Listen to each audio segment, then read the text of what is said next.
Good evening and welcome to Between the Lanes, episode number 100. I'm Ron. And I'm Shane.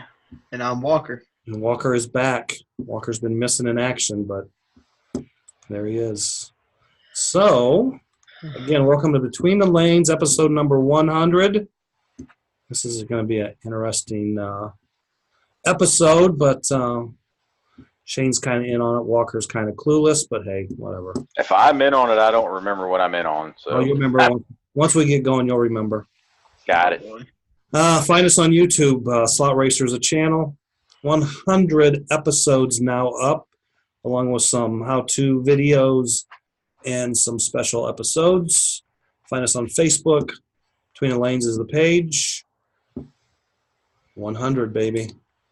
Should have ripped up some paper and threw it up for confetti. It's the lawyers, guns, and money, sex, drugs, and rock and roll, and some wrestling episode. I like it. You guys are probably more fans of wrestling than I am. It's Ric Flair. Ric Flair. I was waiting for someone to go, woo, or however he does it. I thought about it. I thought of Charles whenever I seen that. Okay. That's exactly what It all kind of ties in as we go along. So last weekend was the 4th of July weekend, and we all have our fingers and thumbs and hands. So the winning report, there was only one race to really report about last weekend. I kind of have them all. PT Summer Series, which was race number 1 of the 3-race series out in Northern California. The race was at Fast Track Hobbies, home of the 2020 Scale Nats, Rockland, California. They had 22 entries in the GT class, and your winner was Justin Colvin, last week's guest. Second was Paul Goronsky, and third was Jason Hooper. That's my teammate. That's your teammate for the Israel Wolves. Yeah, that's that guy. So winner, chicken dinner. I think this is why That's it? yeah, that's it. I was going to say, they had more races at that race, right? There was only a race last weekend, so. I can say they had other races. Yeah, but there was like no kind of big series race. I mean, there was racing going on. There was more like divisions at that race. No, they just ran GTs. Yeah, they had like an ABCD or ABC. Yeah. That may have been where I got confused. Yeah, they didn't do the amateur advanced expert. But didn't they race on the flat track? Yes. I'm pretty sure they did. I could be wrong. Wouldn't be the first time. I think they ran one on the bank track and one on the flat track. So. Yeah. Okay. I just seen GT results, so. Yeah, because I think, I want to say Paul, Sunday, cut me off Sunday. Boring. I seen it pop up. I'm rude. Keep it going. All right, so this weekend is lots of races, so we'll have lots of races to talk about next week. Mid-American Hard Body Enduro race at Thaser Raceway, South Bend, Indiana. The Retro East Retro Racing Enduro race takes place this weekend. I believe it's at Speed Zone. Then the Florida Slot Car Series has a race at the raceway.biz. And the AWRA Oval Masters and what did we say? It was the Womp Wompamania. Wompamania is this weekend at Walker's Home Raceway, that's Slot Car Track Concord, in beautiful downtown Concord, North Carolina. And the following weekend, the 20th, will be Gator Retro Racing Region and the Big Money Race at Turn and Burn, Mocksville, North Carolina. And the weekend of the 27th will be Dallas Slot Cars has retro racing. The Rocky Mountain Retro Racing Association has retro racing. The Nats Hangover Race will be at the Slot Car Track Concord, and the East Coast Flexi Series is in action. So we'll have longer winter chicken dinners in the. What? That Womp race this weekend is a good warm-up for the next weekend's money race. Is it? Yeah. Okay. That's the only reason I'm racing. Okay. So last weekend we showed the schedule for the 2020 National USRA Division II Scale Nats. That'll be at Fast Track Hobbies in Rockland, California, next April 21st to the 26th. I can win Sunday morning, baby. Kids LMP. That's me. Yeah, you probably could. So this Probably not. isn't very big, but this is the event schedule, which we didn't have last week. So there's going to be a $15 per day pit pass. Race will be open from the 17th to the 20th for open practice, 15 per day pit pass. April 21st will be production 24th on the Yellow Dragon. April 22nd will be GT12 banked on the Purple Angel and flat track GT12 on the Dragon. April 3rd will be GTP on the Purple Angel, 132nd Eurosport on the Yellow Dragon. April 24th, LMP on the Purple Angel. Handout Motors was announced as the Pro Slot FK 4002. And then you have 132nd F1 Eurosport that day on the Dragon. The 25th, we'll have Group 10 NASCAR on the Purple Angel, 4.5-inch NASCAR on the Purple Angel. April 24th will be Kids LMP on the Purple Angel and 124th Eurosport on the Yellow Dragon. You know what's missing is 132nd Euro or F1. It's right there in front of you. Yeah. April 24th. Oh, F1 Eurosport. Okay, I was just looking at 132nd Eurosport. My fault. There's 2 of those. I see that. It should be like 132nd F1 is what it should be. Okay, and there is a picture of the Yellow Dragon, which we did not have a picture of this track last weekend. We said we would this week, and there it is. Such a fun-looking track. It's going to be your nightmare, isn't it? F1 on that track's going to be interesting. Well, you know, like it'll be less than a year from now. You can tell us all about it. Yeah. Yeah. Yeah. Yeah. And then there's Still on the verge of. I'm definitely getting some of that. and there's Yeah. a different picture angle of Purple Angel track from what we had last week. So That's the fun track right there. you think so? I mean, not really, but, you know. Okay. The flat track's the fun one, but They'll both be That's fun. yeah, that's going to be a really fun track. From I what raced on Justin- either one of them, so it's going to be fun. Yeah, what Justin's told me is that they both, I mean, this thing drives like a flat track because it's barely banked.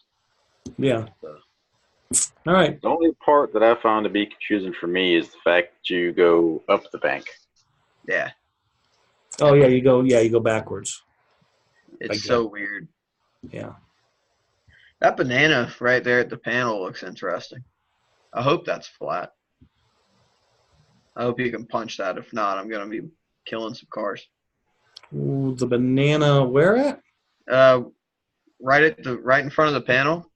Let's see if you're going up and then Coming out of that turn, you might be okay. depends on how it's glued and what tires you got on, I guess. Yeah. All right. So we're going back to the Wayback Time Machine, but we're not Oh going boy. horribly way back, I don't think. We're going to go back to 1991. This is where it gets interesting. So last weekend pre-show, we talked about We did. we did. Shane remembers now. Yeah. So 1991, yours truly was interviewed for a magazine called Gallery. I had no clue what it was until I went to the local. I don't remember where I picked this up at. I don't know if I had to go to some kind of X-rated store or if I got it to the I'm sure it was X-rated. store. But Gallery was a girly magazine, and they did a little article about slot cars, which you see on the corner of the front cover, slot cars run wild. And It's an awful small picture of the front page. I'll go back before I show you that. So anyway, here, I'll tell you what I'll do. Got to keep I'll give YouTube you a taking flash. down the video. That wasn't that bad. No, I mean, the cover is a little risky. I mean, there was some Yeah. airbrushing took place in a couple of strategic positions, but Airbrushing. yeah, they're not. I guess they were trying to be blended out, but they're still kind of there. So, Gotcha. sorry we wouldn't go with that on the show. So anyway, oh, that's nice. What are we doing here? You're in charge. We're just Go along back for the here. ride. I just saw high stakes poker and got I excited. keep looking at OJ picking his nose. So this is This is like the lawyer part of the Lawyers, Guns, and Money. Gallery magazine was started in 1972 by a gentleman called named Ron Fenton and F. Lee Bailey. And I kind of found this interesting because I didn't know that until I was kind of looking up some history here. And of course, we all know that F. Lee Bailey was part of the super team that defended O.J. Simpson. So, not that F. Lee Bailey really had a connection to slot cards, but a magazine that he helped form did. So get a little bit of background on Gallery magazine, and I want to tell you this too: the girls on the front cover look way better than the girls in between the front and back cover. Okay, so when Gallery came out, it had a very close resemblance to Playboy magazine as far as the front cover went. They got a letter from Hugh Hefner, and then they made changes. Bailey left before the first year of the magazine was up. The magazine had no money, and they had money problems for many years. The distributor took over Gallery magazine, took over the publishing in 1974, 2 years after it was started. And then at some point, Montcalm Publications took it over until it went bankrupt in 2008. And they owed some models and photographers as much as $100,000 each. This is your fault, by Magna the way. Publishing took it over and then eventually sold to a company called 1-800-PHONE-SEX. Imagine that. And Come full circle. they in the magazine are still in operation to this day. Did So you call them? no, I did not call them because I probably would have got charged for that call. So Gallery is famous for the Girl Next Door contest where I guess basically you can send in a picture of your wife, girlfriend, friend, whatever, into this magazine. It's like an amateur kind of contest. And there's a winner every month selected. And then at the end of the year, there is a grand, Girl Next Door of the Year winner. And one of the most notable winners of the Girl Next Year contest was a porn star named Stacy Valentine, which I've never heard of her, but maybe Shane has. I don't know. I think it got to be me. Hey, I don't know. because I'm thinking. It does ring a bell, though. Okay, ding dong, ding dong. As soon as you said sounds Valentine, I was somebody like, went to well, high school with. So inside the magazine, it was kind of like Playboy and most men's magazines. They have articles like in this issue, they had an article about skiing. They had like a little article about toys for men, which had this expensive clock and this horn plenty with a radio thing with a horn on it and a pretty high-tech CD player for the time. And then inside on page 70 was the article, The Inside Track. Slot car racing roars to a comeback, Rolling Thunder with Keith Elliott Greenberg. So there's a picture of like the center spread. I guess this was in the center spread. Yeah. Well, no, I don't think it was the center spread. Maybe it was next to the center spread. But anyway, so my background was I worked at Parma at the time, and one day, my phone buzzes and the secretary says I have a call from someone who wants to interview me for a magazine. Okay. So I pick up the phone, the guy introduces himself and says, yeah, he says, I've been slot racing at Manhattan Raceway in Manhattan, New York, and I'm putting together this article for a magazine. And what we knew about Manhattan Raceway at that time was Manhattan Raceway was opened up in downtown Manhattan. They had 4 tracks. They had a king track, a hill climb track, a figure 8, and I don't recall what the 4th track was, but they had 4 tracks. It was up on, I think, the second or third story of a downtown Manhattan building. They paid huge rent. They did tremendous business because they would open up kind of at 6 or 7 in the evening, and on weekends, it's Friday, Saturday nights, they wouldn't close until 4 or 5 in the morning, and they would have all these people come in after being in the bars drinking.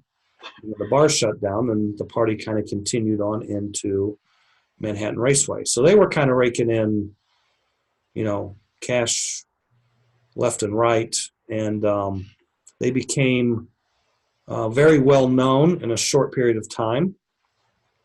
And then I actually visited the raceway probably before this article came out, because I don't really remember. I'm thinking March or April is when they called, and I did like this 30-minute interview. And then me and Pete Crawley of Crawley Distributing, we visited Manhattan Raceway with a bunch of raceways in June of '91 when I was going out there for the Zeppelin 500 race. So when it was kind of funny, because I remember we went from New Jersey into New York City. It was the first time I ever went through the tunnels under the river, and came out the other side, and like you're just right downtown in all the action where we came out. So we find a parking spot, and of course, like at 6 o'clock at night in Manhattan, everybody's left the city, so it's really easy to find parking. There's not a ton of traffic, and we pull up and we park, and we're getting ready to get out, and Pete says, "Take off all your jewelry." And I said, "What?" He goes, "Yeah, take your watch off, take your ring off, da-da-da-da-da." I'm like, "Why?" He goes, he says, "They'll cut your hand off down here for your watch." Like, okay, is it that bad? He's like, "No, it's not that bad, but, it happens." Okay, so I want to find out. throw all my stuff in the glove box, and so then we walk, I don't know, maybe a block or two to the raceway. We go upstairs. And it wasn't very busy at that time, because this was like a Wednesday or Thursday night. They just opened, and I remember the 4 tracks. I'm thinking that the 4th track might have been a really small oval track, but all the tracks were built by Haase. They were new. Andy Wasserman had been involved at Manhattan Raceway, like as a manager or part-time manager or assistant manager, I think. And at that time, he was now running a new raceway that opened in New York. I don't know which borough it was, but it was called Hot Slots, and they had a brand new Haase King there. So, and we visited that place after we left Manhattan Raceway. So the article basically starts off about you have to go fast in the straightaway, slow in the turns, and this is the author Keith Greenberg's, like he's telling about his experience, and then he talks about Chris Switzer, who was the manager at the time, and Chris Switzer had been a racer that had raced like 20 years, and Buzzaramo had been his home track. So, he went to the Manhattan Raceway, and he was standing there waiting in line to get. I mean, when you would go to Manhattan Raceway, you would have to wait maybe a couple hours before you could get on the track, because they would have reservations and all these people. It was just a happening place at the time. So, he's telling how he's standing in line waiting to get on the track, and somebody's car breaks, and he fixes the car real quick, and the owner takes notice of this and then offers him a job, because the owner doesn't know that much about slot racing, let alone fix the cars. So, this was totally an open up, make money operation, and didn't really know everything that comes along with owning a slot car track. So I speak to this Keith on the phone for over a half hour, and he's just asking me all kinds of questions. And when the magazine comes out, I mean, basically, I'm just quoted as saying, Ron Hirschman, president of the U.S. United Slot Racers Association, estimates that there's about 20,000 Americans regularly participating in the sport at some 300 tracks throughout the U.S., including Max Tum Tum in Columbus, Ohio. It's lots of fun outside of Dallas and Plano, Texas, JK Raceway near Chicago, Trackside Raceway in Mount Clemens, Michigan, Zeppelin Hobbies in Riverdale, New Jersey, Elmsford Raceway in White Plains, New York, and the race place down in Holly Hill, Florida, which at those times, those were kind of like the big kind of heavy header tracks. Several of them have been around for years. And I mean, I mentioned other raceways, but he just kind of used what he wanted. And then slot car racing is definitely on the upswing, Hirschman says. All the major track builders at that time in the country were booked 4 to 5 months in advance, installing tracks in new locations. So at that time, we had like 4 track builders. You had Haase, you had Ogilvy, you had Tunkel, and you had Chris Dadds.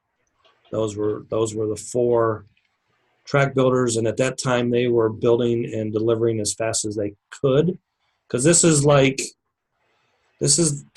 we're almost getting up to the peak of the boom between 92 and 93. So then what I didn't know until the magazine came out, at some point he had called back and he wound up talking to Mike McDowell. And then, Mike McDowell said that, Parma International, a North Royalton, Ohio company that claims to be the largest slot car manufacturers in the world, has been luring new fans as well as encouraging longtime devotees by holding tournaments such as Parma Challenge Cup and Slot Reunion Race, which that was the year we had our first Parma Challenge Cup. It was called the Reunion Race, but it was actually kind of a nationals, but it was the first one that started off the Parma Challenge Cup series and the Parma Challenge Cup nets that were to come down the road. Each of which draws some 75 competitors every year to Max Tom Thumb. We only had to race there one time. Events like these get newcomers interested in, I think we skipped a page here. Let's see if we can find it. Oh, wow. We're going all over the place. So, yep, it's not there. Okay, so anyway, Mike goes on, just talks about slot racing. You can't. Trying to read it. Technical difficulties.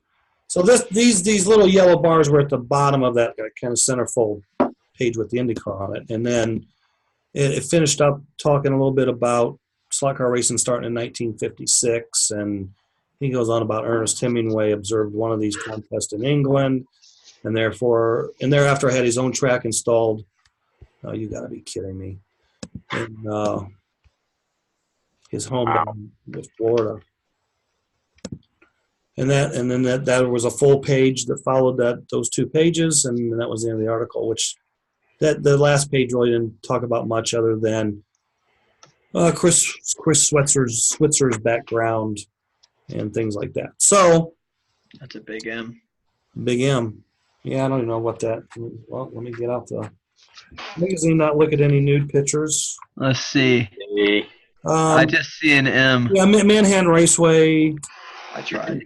Is about as sophisticated a slot car track as a sport has seen. For $10 an hour, you can rent time. In 1991, $10 an hour was big money for track time.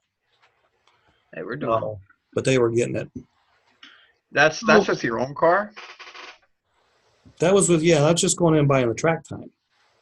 Oh, wow. Yeah, and then you had to rent cars and controllers on top of that or buy them. So, yeah, and then on this page he talks about the difference. Back then there was like a computer lap counting system that would give you your lap time, and then it would always give you a mile per hour. That was grossly overrated.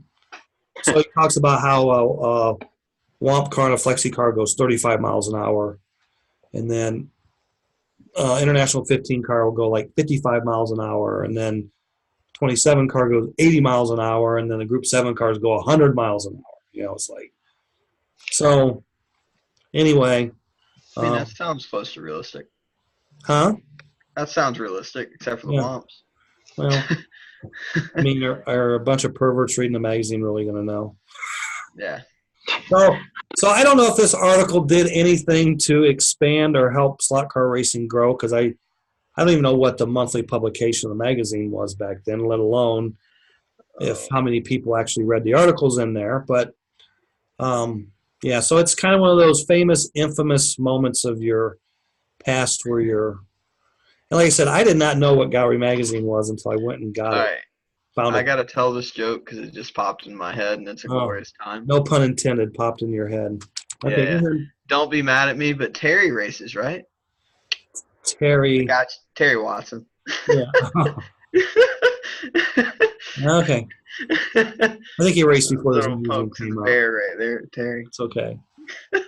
So you weren't probably even born in 1991. No, you weren't. No. Oh, no. I was born in 2000, so. Okay, wow. I was nowhere close. I was just making fun of Terry. Wow, I got nudie magazines older than Walker. How about that?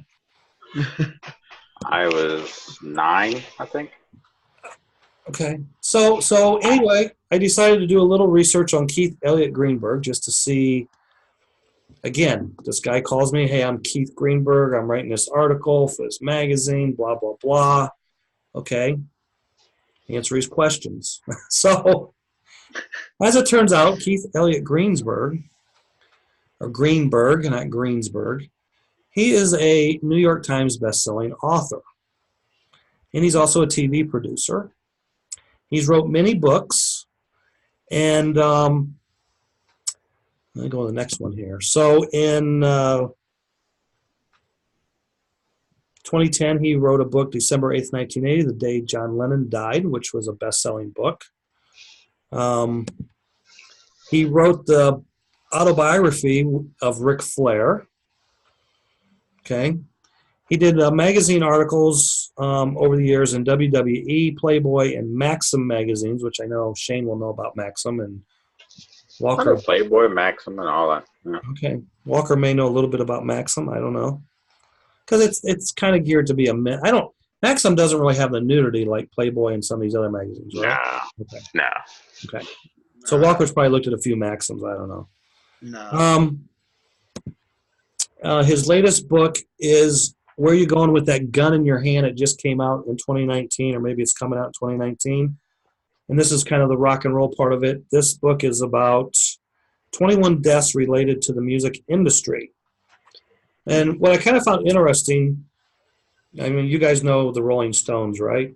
And you know that the original guitarist, along with Keith Richards, was Brian Jones, who left the band or was kind of thrown out of the band and then was replaced by, I can see his face, but I can't tell you his name, but it's no big deal. And when Brian Jones died in 1969, there's always kind of been a conspiracy and things around his death because they found him dead in a swimming pool of the home that he bought, who the original owner of the home was, I got to look at his name, A.A. Mullane, and he was the author of Winnie the Pooh. Okay?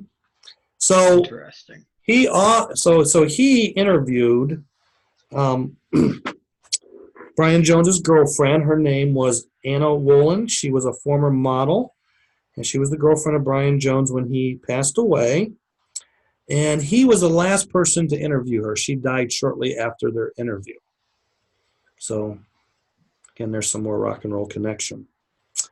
And currently, he produced, the last kind of known things he produced was Geraldo at Large on Fox News.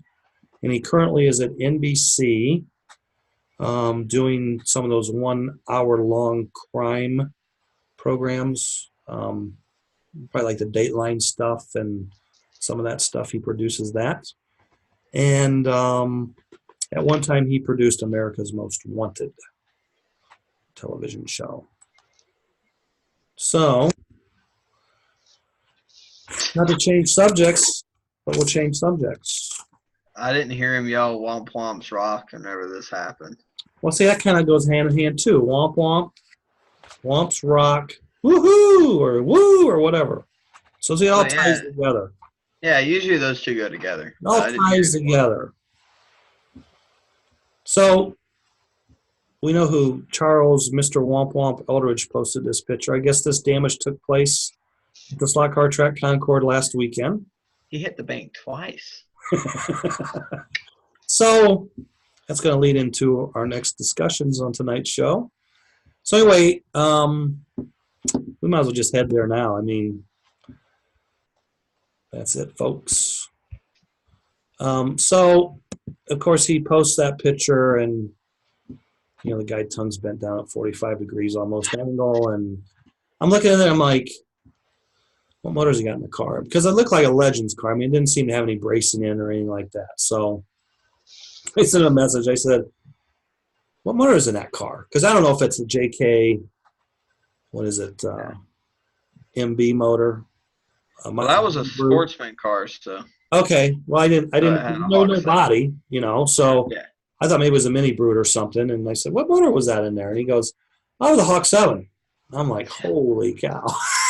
Yeah. That's a wild ride.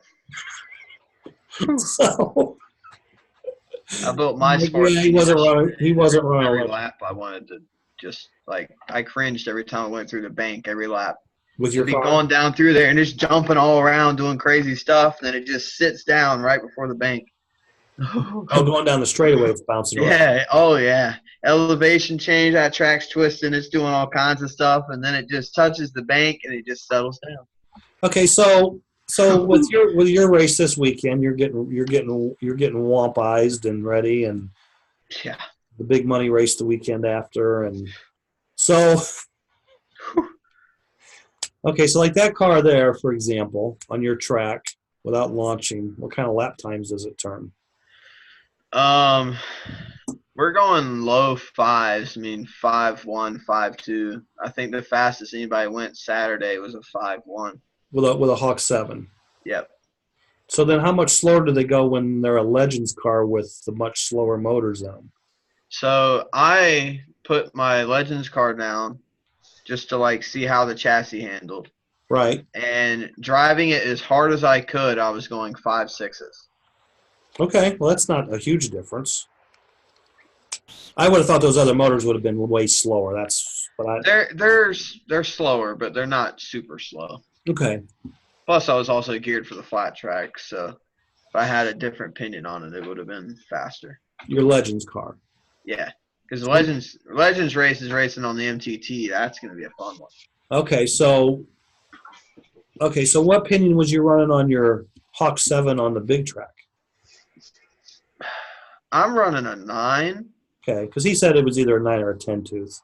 Yeah, I'm running a 9 because I don't want to blow it up.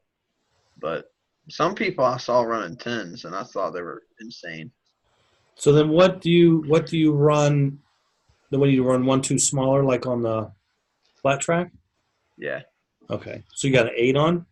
Yeah, I got an 8 on the flat track. Well, that makes sense.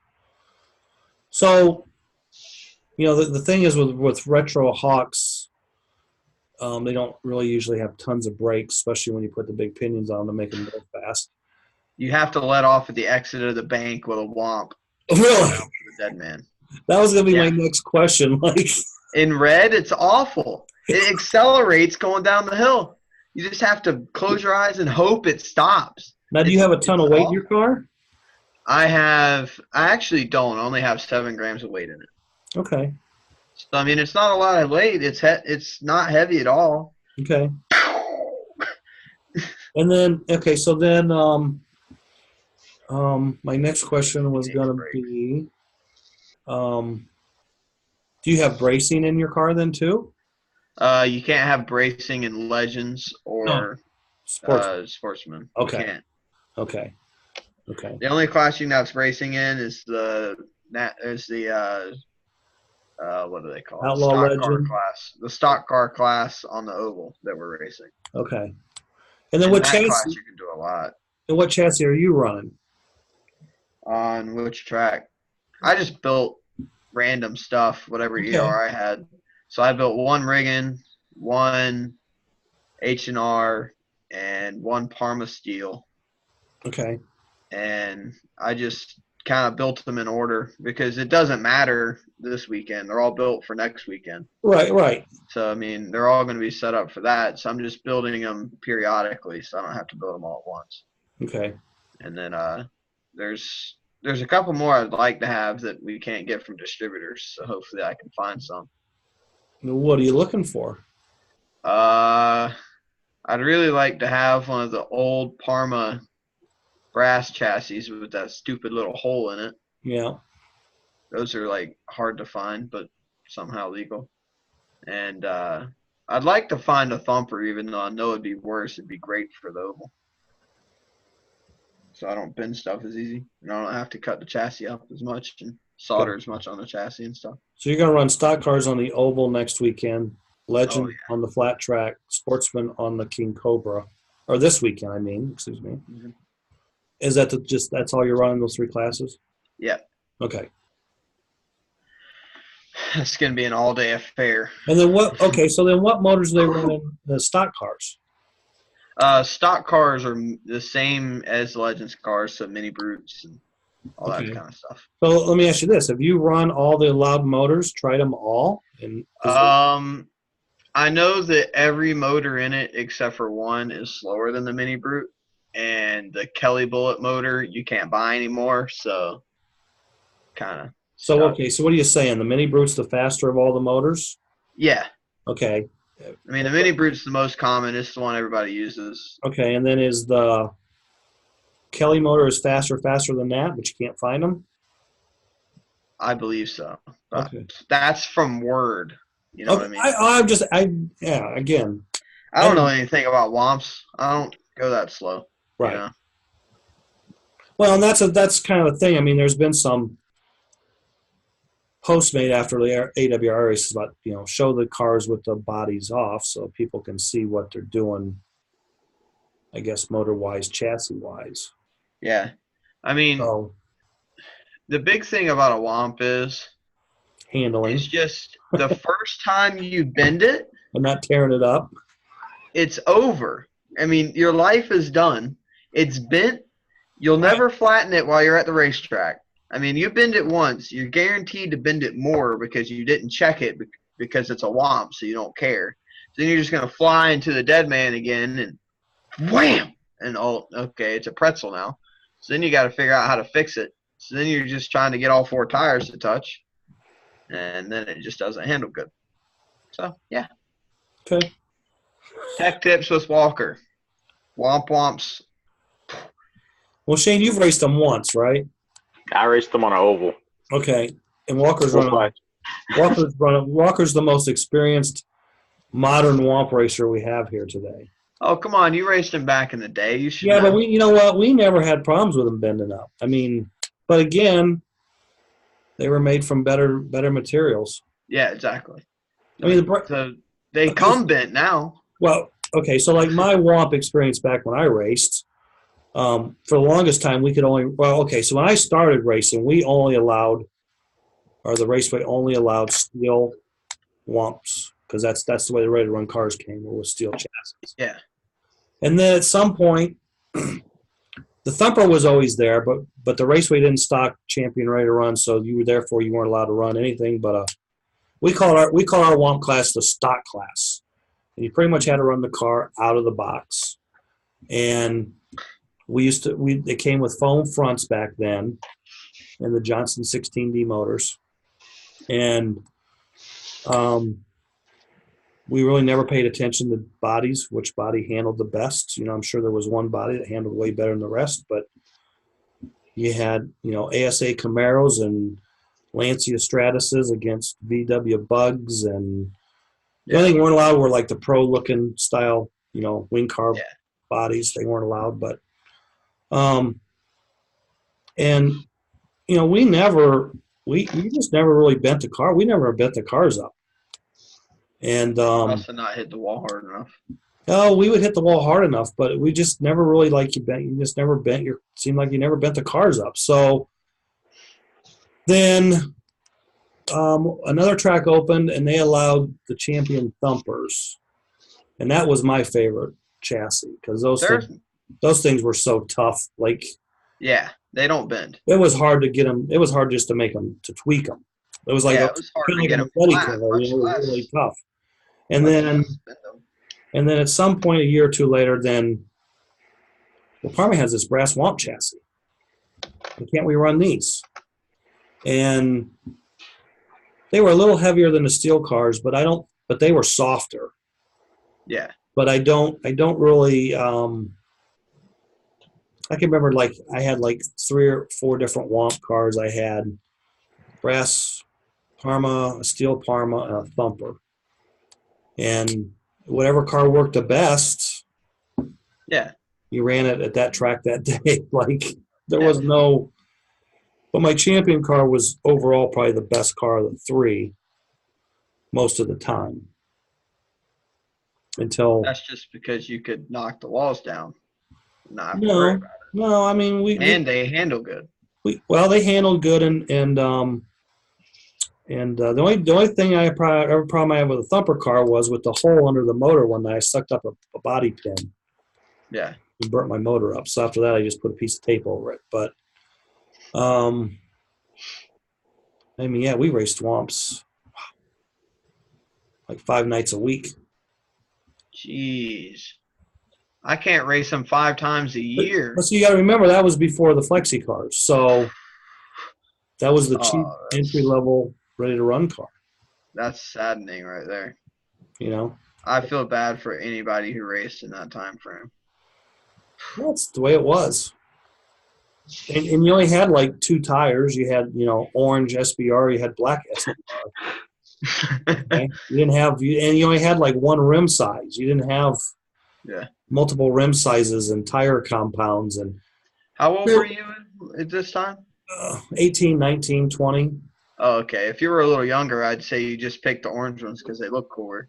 Well, okay, like in our stock class, you weren't allowed to run orange. You had to run the black tires that came on the radar on cars. Yeah.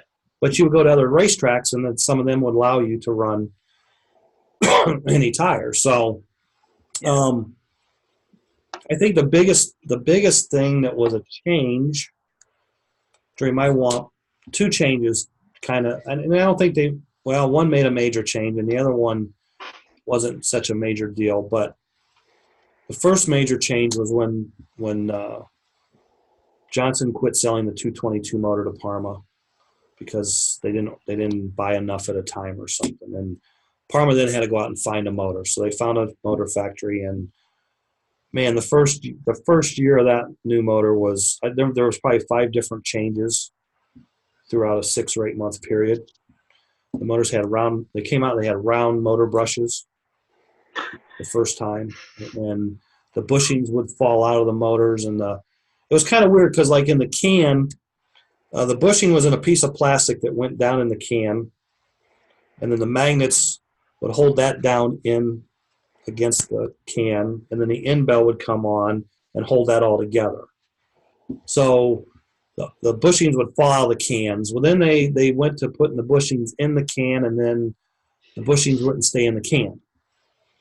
And then they went to a 36D type brush and hood. And then the armatures, I think the first batch armatures had no epoxy on the windings. So he was always throwing wires. But they finally got it. They finally got it right. And those motors were a lot faster than the Johnson motors. So you'd have your cars totally dialed in for a Johnson motor, and then you put these other motors in, they're so much faster that now it's a whole different ball game. Yeah. And then we went to O-ring fronts. Hey, Shelly. He said, hey.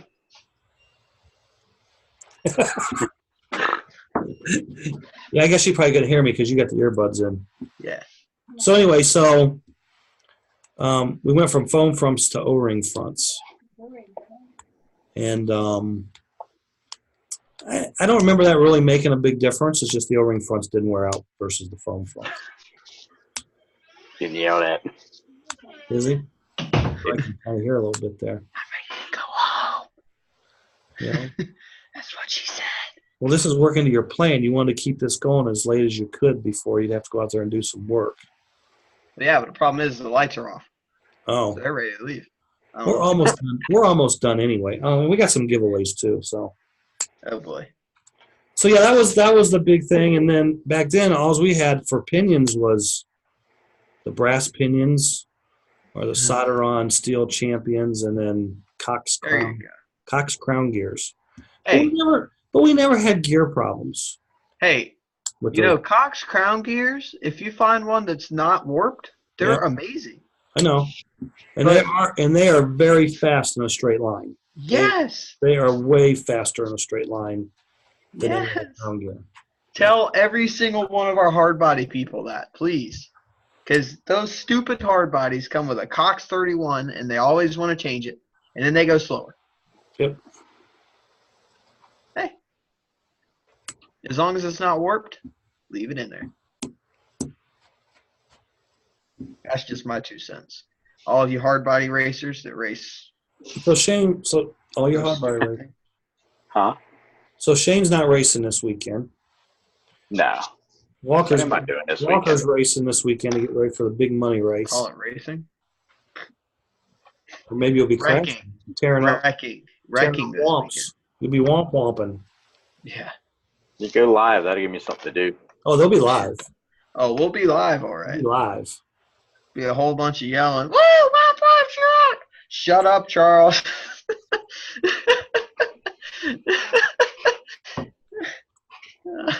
So we're gonna give away 5. I think I don't have my notes from last weekend. Birthday present. I think last week we gave away 3 5-packs, 3 5-pair 3 5-pack. 3 5-pair packs of braid, Mid America braid, 408 braid. This week we're gonna give away 5 3-packs. 5-pair packs of Mid America braid. 5 3-packs instead of 3 5 for 5. I think Birthday present. I think that's what Roger said. Give away 5. If he didn't, oh well. Sorry, Roger. So the first winner of 5-pair will be I need some braid for my womps. Michael Colvin. Yeah, send those my way, Mike. I can win something. Colvin is our first. I know you're watching. Justin was going to be on the show, but he went on a treasure hunt. Yeah, I messaged him and he said no. Charlie Carnes down in Louisville, Kentucky, is our second winner. Our third winner will be, and you know who else wanted to be on the show tonight was one of last week's braid winners, Dan Myers. But I told him we had a full show, and then people started cutting down. Dan ain't been on in a while. Duran Trujillo is a winner of a 5-pack. Oh, Duran. And the fourth winner is Mantis. He can't even read it. Redraw. Mantis Myzenis, I believe is what we say. And I'm sure he lives out of the country. Probably I can't even read The that. name sounds familiar. It's Mantis. I think he's one of the guys from down in Argentina. That'll cost you, Roger. Unless he just goes there and takes them with him. And the fifth and final winner on tonight's show, Sex, Drugs, Rock and Roll, Money, Lawyers, and Wrestling and Womps, Byron Peacock. We all know Byron. Byron Peacock. Oh, brother got some braids for his womp womp. So Byron Peacock, I don't think he's going to have time for the race this weekend. Mantis, Michael Colvin, Duran Trujillo, and Charlie Carnes. You all need to contact Roger at Mid-America Products. Contact Roger Schmidt. Roger Schmidt to get your 5 pairs of braid each. And that's all I got. I'll tell you what. This And I told him before the show, but it was Walker's birthday last weekend, Sunday. Yeah, Sunday. So happy birthday to Walker. Uh, Belated. See, if you'd been on the show last week, we probably would have told you happy birthday before your birthday. yeah, but you know. Happy birthday 3-time. Thank you. 3-time is looking for sponsorship for the Yeah. 2018 World Championships. Israel World Championships. Told him I had $1. What? I said, I told you I had $1. I give you $1. I asked for Jerome. I think I don't Jerome. remember who it was that said to call a number and ask for Jerome. Oh, Jerome. Jerome didn't like me. I didn't like you. Jerome didn't like me. Hey, I will say I made a very good track layout of Pocono. If you would like to buy it, this is a paper clip. I'll sell it to you for $1,000. All right. One of a kind. $1,000. One of a kind. You could never do it like this. This is perfect. It's even got the dent in the wall right here. I can one up you. Y'all ready for this? I made a spiral for my notebook. Cool. And while you're at it, don't be denting the walls at Slot Concord with your wall. I can one up you. I fell on my phone at Durham. Crack My it? suppressor phone still Yeah, works. you remember that, right? Oh, yeah. That's right. That's Yeah. right. I remember. Yeah, I fell on my phone at Durham. So everybody, do not rush to get your cars in impound on Friday nights. Don't do that. And then I think next week we'll have probably some information on the upcoming Flexi Flats race, which will be November. Oh boy. Ernie's getting ready to open up signups and stuff. So I'm looking for sponsorship to fly me there. Walker can I'd like sponsor you. sponsorship for both. I'll just Probably keep not. my dollar. Or you can just ride up with Walker and his dad. Yeah, No. I'll be asleep in the back. You can talk to Dad. Yep, that's quite That's all the right. best whenever I'm in the back because I can lay out across the rear seat, sit there with my earbuds in my ears, listen to a few albums, and just sleep the whole Yep. way. I sit here.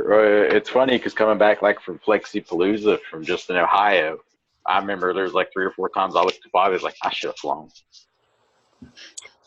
It was like 6 hours. I was like, I should have flown. Yeah, but 6 hours by the time you get to the airport, an hour too early. And Yeah, that's like 6, maybe 8 hours was my cutoff.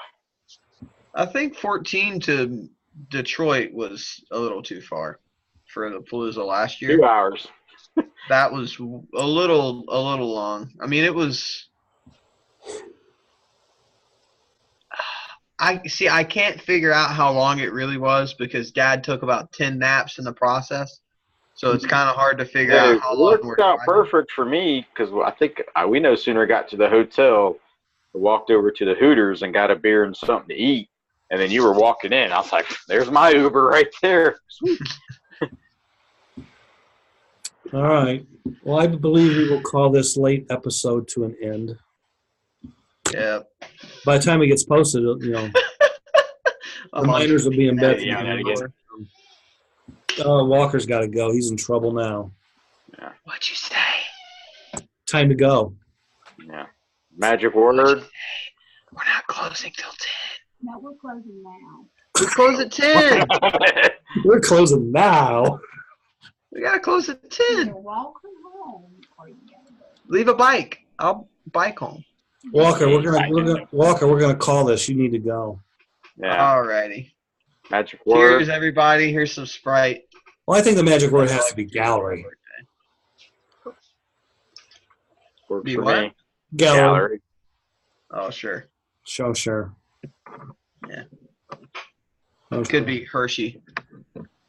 Gallery. All right. All right, Walker. Get going before you get grounded. You're racing this weekend. Have a good time. Be safe. Good luck. Womp McNulty is out. That was my salute, We'll see you next Wednesday. everyone, for the last time you will ever see me. Okay. Episode 101. Maybe we'll have a 101 kind of article next week or a theme or something. Oh, we could have Womp's 101 or something. I don't know. Yes, how to bend your womps featuring Charles Eldridge. How to bend your Womp after you bent your Womp. What we should try to do is get Charles on the show. Well, we can have Yeah. Charles. We can have Charles. That's a lot of yelling. All right. I just won't wear my earbuds. Yeah, that's a good idea. All right. Okay. Till next week. Bye-bye.